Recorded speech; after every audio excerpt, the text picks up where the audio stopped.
भगवते वासुदेवाय। ॐ नमो भगवते वासुदेवाय। ॐ नमो भगवते वासुदेवाय। नारायणं नमस्कृत्य नरं चैव नरोत्तमं देवीं सरस्वतीं व्यासं ततो जयम् उदीरयेत्। शृण्वतं स्वकथा कृष्ण पुण्यश्रवणकीर्तन हृदयान्तस्थो ह्यभद्राणि विदुनोति सुरेत्सताम्। नष्टप्रायेषु अभद्रेषु नित्यं भगवत सेवया Bhagwati उत्तमश्लोके भक्तिर्भवति नैष्टिकी। Reading from Srimad Bhagavatam, Canto 4, Chapter 22, Verse 50. Karmani cha yatha kalam, yatha desham yatha balam, yathochitam yatha vittam, akarod brahma satkritam. Synonyms: Karmani, activities; cha, also; yatha kalam, befitting time and circumstances; yatha desham, befitting the place and situation; yatha balam, befitting one's own strength; yatha uchitam, as far as possible; yatha vittam, as far as one can spend money in this connection; akarot, performed; brahma sat, in the absolute truth; kritam, did. Translation and purport by Srila Prabhupada. Srila Prabhupada ki jai. Translation. Being self-satisfied, Maharaj Prithu executed his duty as perfectly as possible according to the time and his situation, strength and financial position. His only aim in all his activities was to satisfy the absolute truth. In this way, he duly acted. Purport. Maharaj Prithu was a responsible monarch, and he had to execute the duties of a Kshatriya, a king and a devotee at the same time. Being perfect in the Lord's devotional service, he could execute his prescribed duties with complete perfection as befitted the time and circumstance and his financial strength and personal ability. In this regard, the word karmani in this verse is very significant. Prithu Maharaj's activities were not ordinary, for they were in relationship with the Supreme Personality of Godhead. Srila Rupa Goswami has advised that things which are favorable to devotional service should not be rejected, nor should activity favorable for devotional service be considered ordinary work or fruitive activity. For example, an ordinary worker conducts business in order to earn money for his sense gratification. A devotee may perform the same work in exactly the same way, but his aim is to satisfy the Supreme Lord. Consequently, his activities are not ordinary. Prithu Maharaj's activities were therefore not ordinary, but were all spiritual and transcendental, for his aim was to satisfy the Lord. Just as Arjuna, who was a warrior, had to fight to satisfy Krishna, Prithu Maharaj performed his royal duties as king for the satisfaction of Krishna. Indeed, whatever he did as emperor of the whole world was perfectly befitting a pure devotee. It is therefore said by a Vaishnava poet, Vaishnavera Kriya Mudra Vigne na Bujhaya. No one can understand the activities of a pure devotee. A pure devotee's activities may appear like ordinary activities, but behind them there is a profound significance, the satisfaction of the Lord.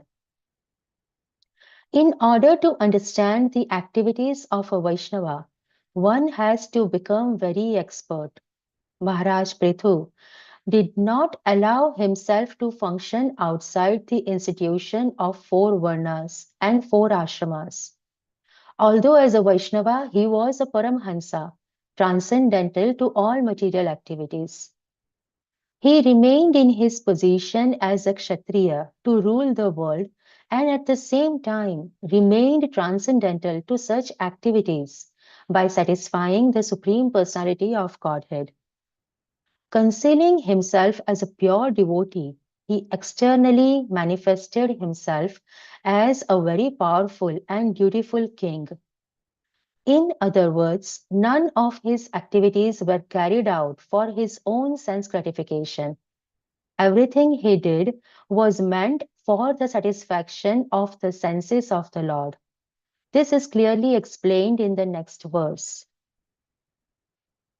नमो विष्णुपदाय कृष्णप्रेष्ठाय भूतले श्रीमती भक्तिवेदान्त स्वामिनिति नामिने नमस्ते सरस्वती देवे गौरवाणी प्रचारिणे निर्विशेष शून्यवादी पाश्चात्य देशतारिणे जय श्री कृष्ण चैतन्य प्रभु नित्यानंद श्री अद्वैत गदाधर श्रीवासादि गौर भक्तवृंद हरे Krishna Krishna Krishna Hare Hare Hare Rama Ram Ram Hare Hare I humbly bow down and seek blessings from all the assembled Vaishnavas. Thank you for giving me an opportunity to purify myself and please forgive me for any shortcomings. I have taken notes from a lecture by His Grace Jananivas Prabhu. So here, Prithu Maharaj is setting up a good example for everyone on how to perform our duties according to time and situation. Devotees often face situations like not getting time to read or chant or doing service. But we must have a little bit of time for everything. One becomes satisfied simply by executing his duties according to time and situation. Rupa Goswami says that one shouldn't take on more service than one can handle. Often we see devotees get overburdened with services, and even though they are enthusiastic in the beginning, later they might not have the strength to continue it. So one should not take too much service which can't be handled. Instead, plan and have time for everything. We have to bend according to time and circumstances. So much can be accomplished by regulated lifestyle and giving a little bit of time every day for the same things. We saw in the previous chapter where Prithu Maharaj, being an ideal king, advised his citizens, saying, engaging your minds, your works, your bodies, and the results of your occupational duties, and being always open minded, one should all render devotional service to the Lord. According to your abilities and the occupations in which you are situated, you should engage your service at the lotus feet of the Supreme Personality of Godhead with full confidence and without reservation. Then you will surely be successful in achieving the final objective in your lives. He executed his duties as a Kshatriya and a devotee at the same time. We all have to do something in this material world and simultaneously be a devotee. Prabhupada gives an example. An ordinary man goes to his business to earn money for his sense gratification, and a devotee may perform the work in exactly same way, but his aim is to satisfy the Supreme Lord. Hence, his activities are not ordinary.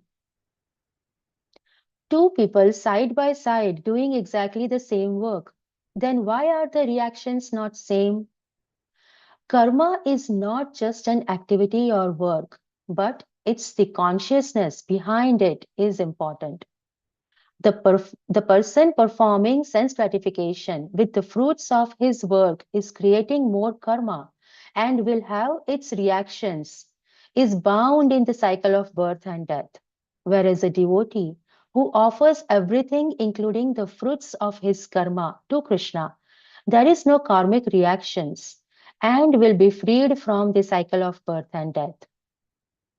Just like Prithu Maharaj, his identity is fixed on devotee aspect. He is a devotee first, then he is a Kshatriya. His consciousness is fixed on being a devotee of Krishna. In this material world, we act like a Brahmana, a Kshatriya, Vaishya, or Shudra. But that is not our real identity. That is acting like someone acts on a stage. But our identity of being a Krishna's devotee, that is reality. That will never change. The acts of being Brahmana, Kshatriya, Vaishya, or Shudra is going to change as we change our body. But our identity of being Krishna's Nityadas is never going to change. Krishna says in Bhagavad Gita 4.14, there is no work that affects me, nor do I aspire for the fruits of action. Why? Because he is not working for himself. He is self-satisfied. When Krishna comes in this material world, he works for others. Then he says to Arjuna, if you understand this truth about me, you will become as free as me. For example, a spider makes a web and mosquitoes and other flies get stuck on the web. But the spider runs all over the web and doesn't get stuck. Similarly, Krishna manifests this material world. Everyone else gets bound and stuck in this world, but Krishna himself doesn't get stuck. He is free. So, how do the devotees not get stuck? Just like the baby spiders run all over the web without getting stuck, we become devotees and surrender to Krishna. We do not enjoy for ourselves and we can become free like Krishna. In previous chapters, we saw that Lord Vishnu personally appeared before Prithu Maharaj. He was overwhelmed and felt great ecstasy to see the Lord. Then he glorifies the Lord by his prayers. Now, great yogis, by their mystic yogic system, also come to a stage where they see the supersoul in their heart. They also feel ecstasy. So, what is the difference? Prithu Maharaj is seeing the Lord from outside. The yogis, they see the Lord from inside. They both feel ecstasy. The difference is the yogi is enjoying that ecstasy. He is enjoying that relationship. So he is in the Shanta Rasa. While Prithu Maharaj is serving the Lord, he is training the citizens in Krishna consciousness. He understands the message of Godhead and now he is interested in others also going back to Godhead. He is rendering service and is in the Dasya Rasa. That is more favorable to Krishna. Whereas a yogi, he simply is appreciating great qualities of the Lord in ecstasy and is enjoying that. But there is no serving the Lord. Yogi is aloof from the material world. He sits in isolation and does his meditation. Whereas Prithu Maharaj is dealing directly with the world in relation with Krishna. And by his behavior, he is showing his citizens how to see everything in relation to Krishna. He is doing all his duties by being absorbed in Krishna. This is how we should do our work. First, think of Krishna, then do what we do. Karma yogis, they do their activity, then they offer the result to Krishna. But a devotee first remembers Krishna, thinks that this activity is for the satisfaction of Supreme Lord. We do that activity with affection.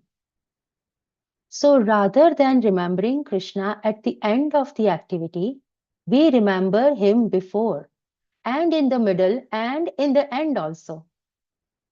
When we understand that our business is Krishna's pleasure and we act in such a way, then everything becomes very profound. This should be our only ambition in our life, as that is the whole purpose of our existence. I will stop here. Vancha kalpatarubhyascha kripa sindhubhya eva cha patitanaam pavanebhyo